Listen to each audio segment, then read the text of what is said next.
আমাকে অ্যারেস্ট করে নিয়ে যায় জনগণের কথা বলাতে আমাকে অ্যারেস্ট করে নিয়ে যায় এই হাসিনা সরকার সায়দাবাদ থেকে। এবং আমাকে তখন ওই হাসিনা সরকার যুবলীগের সাবেক যুবলীগের সভাপতি মহিউদ্দিন মহি আমাকে প্রস্তাব দিয়েছিল, তোমার বাড়ি চাও না গাড়ি চাও না টাকা পয়সা চাও, তুমি যা চাবা তা যাবা, তুমি শুধু আওয়ামী লীগের বিরুদ্ধে কথাটা উল্টাইয়া তুমি বিএনপির ব্যাপারে বলবা। আমি বলছি আমাকে না, আমার পুরা পরিবারকেও যদি শহীদ করে বলো তোর মতো মহি আমাকে কিছু করতে পারবি না, নয় কার না। এবং তখন তখন ওই যে কাউয়া কাদের মানে যার নাম কাও কা কা কা করে বলতো যে লড়াই হবে, উনিও আমার কাছে লোক পাঠিয়েছিল না, আমাকে পারে নাই।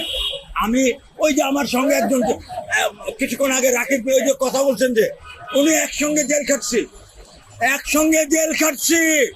আমি 3 মাস 13 দিন ছিলাম জেলে, 3 মাস 13 দিন।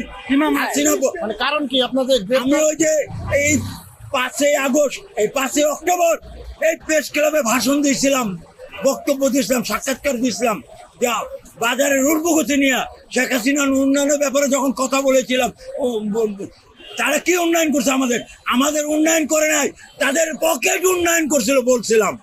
এই যে মেট্রো রেল দেখতেছেন, যদি খরচ করেছে 10 টাকা, তো এটার বাজেট করেছে 10 কোটি টাকা, খরচ করছে 10 টাকা, বাজেট করছে 10 কোটি টাকা। তাদের পকেট উন্নয়ন করছিল আওয়ামী লীগেরা। সেই টাকাগুলো এখন আমি চাই, এই আমাদের অন্তর্বর্তী সরকারের কাছে দাবি, এই টাকাগুলো কই গেছে, কিভাবে গেছে, কেমনে গেছে, সকল টাকা উদ্ধার করার জন্য আমি মোহাম্মদ ইউনূস সাহেবকে বলবো যে অতি শীঘ্র এই টাকাগুলো উদ্ধার করা হোক।